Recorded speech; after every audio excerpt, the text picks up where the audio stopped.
Hey, Truth Seekers, welcome back. Zach here. In this post, I want to talk about President Obama singing Amazing Grace at the funeral in Charleston 9 days after the church shooting in Charleston. The funeral was for 9 victims. The funeral came 9 days later. I did a video already showing how this funeral foreshadows Obama's fate, which is his own death. It's all part of the plan, Truth Seeker. The first president to ever die in office died on April 4th. That president was the ninth president, William Henry Harrison, the first Whig. To date, 8 presidents have died in office. The last was JFK. JFK was the 44th term president. The first president died on 4/4, April 4th, the same date Martin Luther King Jr. died on. Obama's the 44th president, being elected in 2008, 44 years after the Civil Rights Act, which Obama's very much connected to. I have a video post on that. Please check it out. Anyhow, in this funeral, I thought him singing Amazing Grace was interesting, but I didn't make the connection to the song. It turns out there's a very deep connection. So, Truth Seeker, let's watch Obama sing Amazing Grace, then let's break it down. Here we go. Amazing grace. Amazing grace.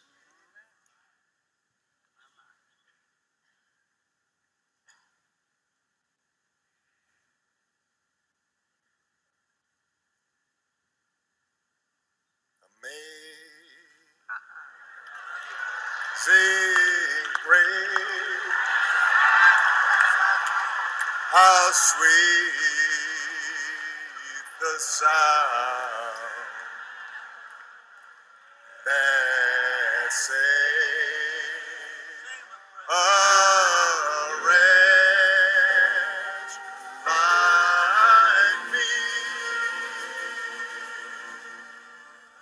I was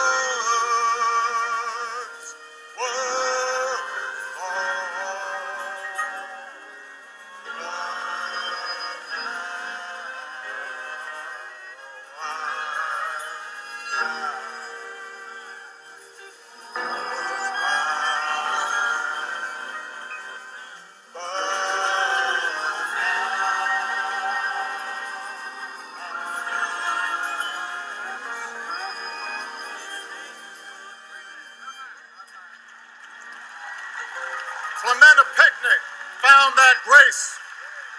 Cynthia Hurd found that grace. Susie Jackson found that grace. Ethel Lance found that grace. The Payne Middleton doctor found that grace. Tywanza Sanders found that grace. Daniel L. Simmons Sr. found that grace. Sharonda Coleman Singleton found that grace. Myra Thompson found that grace. Through the example of their lives, they've now passed it on to us. May we find ourselves worthy of that precious and extraordinary gift as long as our lives endure. May grace now lead them home. May God continue to shed His grace on the United States of America.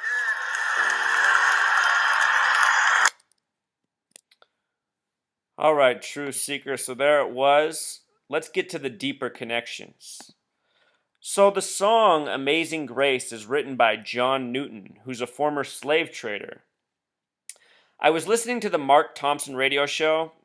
I have a video post on my call-in to the Mark Thompson radio show. I explained to him what I teach people here.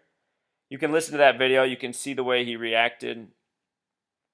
Anyhow, I was listening to his show, and a man called in. It was 2 very drastic callers back to back. The first person called in and talked about this song and when Obama sang it and how it filled up his heart with all these good feelings, and he could feel God communicating to him that great things are ahead for our nation. And as I listened to this, I thought, this poor guy, he is in for a world of disappointment. and what he feels and thinks is God, I think he is mistaken. And the next caller called in and said that last caller needs to get out his history book and needs to read about where Amazing Grace comes from, because it was written by a slave trader and has been the national anthem for the Ku Klux Klan, or their Klan anthem, not the national anthem, since the 1800s. And I did a little bit of research and I found some sources that have said it is the song for the Klan, but, you know, I don't know any Klan members and I've never witnessed it myself, so I don't really know that that is. But it is true that this song was written by this man, John Newton, a slave trader. And look at John Newton's birthday, August 4th, the same day as Obama's birthday. But that's not it. He also died at this curious date of December 21st, 1221. 12 plus 21 is 33. Born in and died in London. London has that gematria of 74. I always say to watch for the pairing of 33 and 74. But check this out, True Seeker. The date he's born on, 8/4/1725, has numerology of 54. And Obama's going to turn 54 years old this year, August 4th. I've done videos a lot about Obama's foreshadowed death, and I've explained why I think 54 is the age he will be assassinated at. Notice that 54 has a numerology of 9. The next president to die in office will be the 9th. Remember, the funeral was for 9 people, and it was 9 days after the shooting. Also, the first president to ever die in office died April 4th. They were the 9th president. First president to die in office. So check this out, True Seeker. The song Amazing Grace has gematria of 105, 105. And when I think of that number, I think of the assassination of Lincoln, who died on the 105th day of the year. And I think of the date the Titanic sunk, the 105th day of the year, April 15th. That's also tax day. This year on tax day, a gyrocopter landed on the White House lawn, flown by a 61-year-old man named Doug Hughes. Both gyrocopter and Doug Hughes sum to 61, just like the age of the man, just like the year Obama's born in, just like the number that's been huge in all the Charleston events, Walter Scott, church shooting, and now plane crash. The Confederate flag's been flying in South Carolina since 1961. The Civil War began in 1861 in Charleston. Please watch my other videos. Civil War, all these hoaxes, lots of information there. Anyhow, the date Lincoln died on, April 15th, 65, has a numerology of 84. Like the birthday of John Newton, like the birthday of Obama, like Obama in Jewish gematria, what sums to 84. United States of America in Pythagorean gematria sums to 84, and when I first learned that, it made me think of George Orwell's 1984, because I've always thought the United States is a lot like that book. We had to read that way back in high school.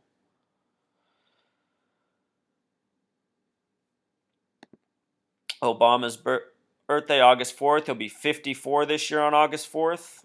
Not long from now. Last year on his birthday, August 4th, it was the 9th of Av, which is the Jewish holy day of tragedy, also known as Tisha B'Av. Last year, this fell on Obama's birthday, August 4th. Last year on Obama's birthday, James Brady was assassinated, who's known for saving Ronald Reagan from a bullet, and who also had a gun bill made in his honor, named after him in the year 84. And then he dies on Obama's birthday. He was shot in the back of the head. With regards to this Lincoln connection, when Obama first became president in 2009, on February 11th, the 42nd day of the year, he went to Ford's Theater where Lincoln was shot and killed and reopened it.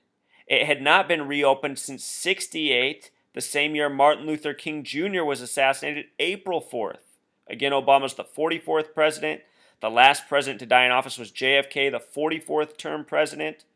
He died 5 years before Martin Luther King Jr.'s assassination. And again, the first president to ever die in office died on April 4th. Think about what a sick joke this is to have Obama reopen this theater given the history of it.